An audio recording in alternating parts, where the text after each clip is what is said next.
पीटा था पहले टी20 में ऑस्ट्रेलिया को भारत ने, लेकिन मुकाबला जीत नहीं पाए थे। क्या दूसरे टी20 में जीत पाएंगे? और उसकी चर्चा करेंगे। दूसरी जानिब पाकिस्तान क्रिकेट टीम क्या घायल शेर की तरह साउथ अफ्रीका के खिलाफ पलटवार कर पाएगी दूसरे टी20 में? क्योंकि पहला टी20 पाकिस्तान बुरी तरह हारा है। पाकिस्तान की प्लेइंग 11 क्या होगी? भारतीय टीम किस प्लेइंग 11 के साथ उतर सकती है? खूब सारी चर्चा करेंगे। लेकिन आपने करना वीडियो को लाइक, शेयर और कमेंट में बताना है कि आप मुझे कहां से देख रहे हैं। वो कहा है ना आपको नई नई नौकरी ज्वाइन की है तो वो थोड़े व्यूज आना शुरू किए हैं, आपने मोहब्बत भेजी है, लव रिएक्शन किए, कमेंट सेक्शन में बहुत प्यार भेजा, तो मैं ऐसे करके चलता हूं ऑफिस में। यार नई नई दुकान खोली है और दुकान चलना स्टार्ट हो गई है। थैंक यू सो मच आप लोगों का। आगाज करते हैं भारत की उस टीम से, क्योंकि आखिरी जो टूर्नामेंट आपने खेला वो एशिया कप खेला, जहां पर आप 4-4 स्पिनर्स खिला रहे थे और एक तेज गेंदबाज के साथ जा रहे थे।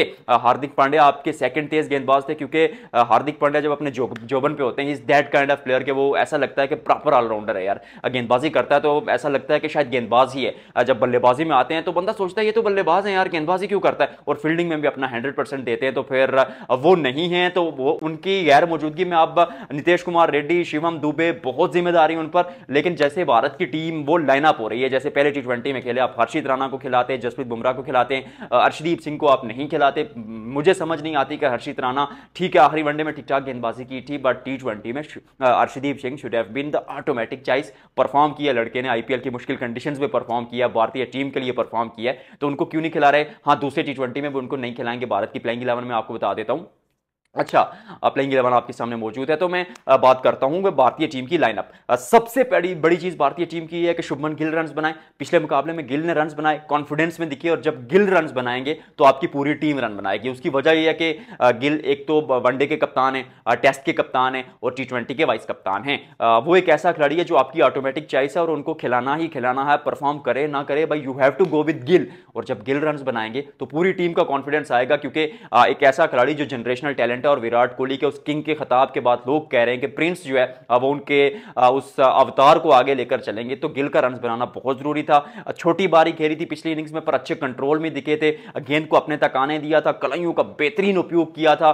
उसके साथ सूर्य कुमार यादव, अब स्काई पिछले 1-1.5 साल से बिल्कुल खामोश है यार। इवन आईपीएल में भी रन उस तरह नहीं बना रहे थे जिस तरह वो बनाते थे, और फिर एशिया कप में तो मतलब 70 से ऊपर रन नहीं बना पाते। एक वो पाकिस्तान के खिलाफ सुस्त 40 रन की इनिंग्स को छोड़ दिया जाए तो उसके अलावा तो सूर्य कुमार यादव ने भी कुछ नहीं किया था। लेकिन यहां पर वो विंटेज स्काई नजर आया, वो पुराना स्काई नजर आया। वो जो फाइनल के ऊपर से दे मारा छक्का, वो एक्स्ट्रा ऑर्डिनरी था। That's how it goes. और सूर्य कुमार यादव ने भी रन्स बनाए। अभिषेक शर्मा की अगर बात करें तो Abhishek Sharma is that kind of player जो 10 में से 5 मुकाबलों में फेल होगा, 5 मुकाबलों में कामयाब होगा, क्योंकि अनऑर्थोडॉक्स वे में खेलते हैं। टेक्निक अच्छी है लेकिन बड़े शॉट्स के लिए जाते हैं, हर गेंद पर वो सिर पर कफन बांधकर बल्लेबाजी करते हैं। तो मतलब उस तरह का एक ही खिलाड़ी आपकी टीम में होता है, तो you have to accept this कि कभी चला तो चांद तक, ना चला तो शाम तक।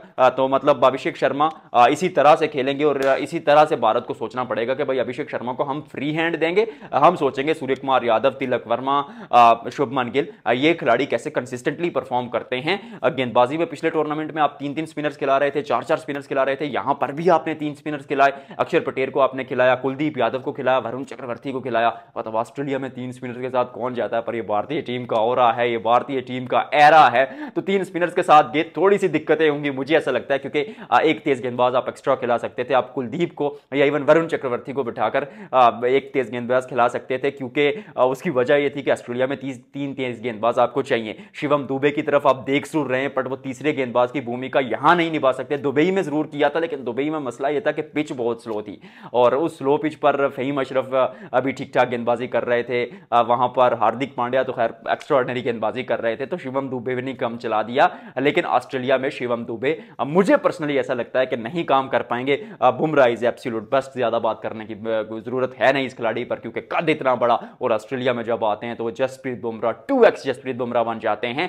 हर्षित राणा परफॉर्म किया पिछले वनडे में, तो आप उनको कैरी कर रहे हैं which is fine, but Arshdeep Singh को खिला लो यार, या फिर हर्षित राणा को खिलाना ही था तो फिर वरुण चक्रवर्ती या कुलदीप को बिठाकर अर्शदीप सिंह को खिला दो। लेकिन भारत ने कहा कि वरुण चक्रवर्ती क्योंकि पूरे साल में परफॉर्म करते हुए आए, और आईपीएल में भी अच्छा परफॉर्म किया है। तो कुलदीप तो एक्स फैक्टर है, उनको आप बिठा नहीं सकते बाहर। और दूसरी जानिब अगर देखा जाए तो अक्षर पटेल अगर आप उनको बिठाते हैं तो फिर 8वें नंबर तक बल्लेबाजी नहीं रहेगी। और ये जो गौतम गंभीर का एरा है, अब वो चाहते हैं भाई 7वें 8वें नंबर तक बल्लेबाजी हो, क्योंकि कोलैप्स हो सकता है कहीं भी, तो वो उनको खिला रहे। भारत भी है सेम टीम के साथ ही जाएगा। मुझे लगता है इस मुकाबले में भारत कुछ अलग करेगा, ऑस्ट्रेलिया को पीटेगा। मुकाबला बहुत टाइट रहने वाला है, बट आई थिंक इंडिया एक कदम आगे चला जाएगा। बात करते हैं पाकिस्तान की। बहुत लोगों ये खबरें चला रहे हैं कि भाई प्लेइंग 11 में तब्दीली हो रही है, ये हो रहा है, वो हो रहा है। जितना मैं इस मैनेजमेंट को जानता हूं और जितना मेरी एक अजम्पशन सी बन रही है ऑनेस्टली स्पीकिंग इस पे कि सेम प्लेइंग 11 के साथ पाकिस्तान जाएगा। क्योंकि माइक हेसन अगर किसी खिलाड़ी को सिलेक्ट करते हैं तो वो उसको टाइम देना पसंद करते हैं। और जैसे साइम अयूब को बैक कर रहे हैं, हारिस को बहुत ज्यादा बैक किया, उसके अलावा सलमान अली याबा को बैक किया। तो ये जो टीम बनाई है उन्होंने पहले टी20 में, वो चाहेंगे कि इसी टीम के साथ दूसरा टी20 भी खेला जाए। और अगर जीत जाते हैं तो हो सकता है फाइनल भी इसी टीम के साथ खेला जाए। तो मतलब तब्दीली कोई नहीं हो रही। जिस चीज की गुंजाइश है पाकिस्तानी टीम में वो है awareness. Intent is good, attacking cricket is good, approach is good, लेकिन आपको ये सोचना पड़ेगा कि कंडीशंस कैसी हैं और किस हिसाब से आप खिलाड़ी को यूटिलाइज कर सकते हैं। बाबर आजम को आप नहीं कह सकते कि भाई जाकर आप अभिषेक शर्मा की तरह खेलो। बाबर आजम की तरह खेलेगा, क्योंकि उनकी एक अपनी पहचान है, अपना एक खेलने का फार्मूला है। आप वो राशिद लतीफ साहब ने कहा कि इब्राल उल हक के गाने गुलाम अली साहब नहीं गा सकते, या योयो हानी सिंह के गाने मोहम्मद रफी नहीं गा सकते। मतलब डिफरेंट हो रहा है, डिफरेंट उनका एक स्टाइल रहता है और हर किसी का एक अपना वे होता है, आप उसमें कम्युनिकेट करते हैं। नहीं कर पा रहे अगर ये चीज पाकिस्तान के कोच जनाब माइक हैसन साहब, तो फिर वो किस काहे के कोच है? क्यों नहीं समझ पा रहे कि बाबर आजम को थोड़ा वक्त लेने दे, उसके बाद वो अपने शॉट्स खेलते हैं। बीच में जब खराब गेंद आती है तो चौका बटोर देते हैं। 140 के स्ट्राइक रेट से या 135 के स्ट्राइक रेट से भी बाबर आजम खेलता है, तो विच इज एब्सोल्युटली फाइन। दूसरी तरफ से आप साइम अयूब और साहिबजादा फरहान जैसे खिलाड़ियों से उम्मीद करेंगे कि वो अटैकिंग क्रिकेट खेलें। और हसन नवाज को आप कहां खिला रहे हैं? सबसे ज्यादा रन हसन नवाज ने चौथे नंबर पर बनाए, उसके ज्यादा उसके अलावा देखा जाए तो वो ओपनर बतौर ओपनर खेलते थे, आप उनको छठे नंबर पर भेज रहे हैं। इतना टैलेंटेड लड़का, जनरेशनल टैलेंट आपको मिला, लेकिन आप उसको भी जया कर रहे हैं। हेसन साहब कर क्या रहे हैं आप? और गेंदबाजी में मुझे पर्सनली ऐसा लगता है कि फ़हीम अशरफ को बिठाकर आप खिला सकते हैं उस्मान तारिक को, क्योंकि जितनी बल्लेबाजी यहां पर फ़हीम अशरफ करते हैं आपको मतलब शाहीन शाह अफरीदी भी उतनी करके दे देगा। तो बल्लेबाजी की ज्यादा टेंशन ना करें, फ़हीम अशरफ को निकाल कर आप खिला सकते हैं उस्मान तारिक को, या फिर वसीम जूनियर को खिला दें। अगर तेज गेंदबाजी पर आपने ज्यादा यकीन रखना है तो वसीम जूनियर को खिला दें, क्योंकि टी20 वर्ल्ड कप सर पर है। वसीम जूनियर को या तो खिलाना है या तो ड्रॉप करना है वर्ल्ड कप से पहले। तो फिर बगैर खिलाए ड्रॉप कर देंगे तो फिर हम लोग बात करेंगे अब कर क्या रहे। दूसरे टी20 में भी थोड़ी दिक्कतें होंगी, लेकिन मुझे लगता है कि पाकिस्तान पलटवार करेगा। आपको क्या लगता है जरूर बताइएगा। मिलते हैं आपसे अगली वीडियो में।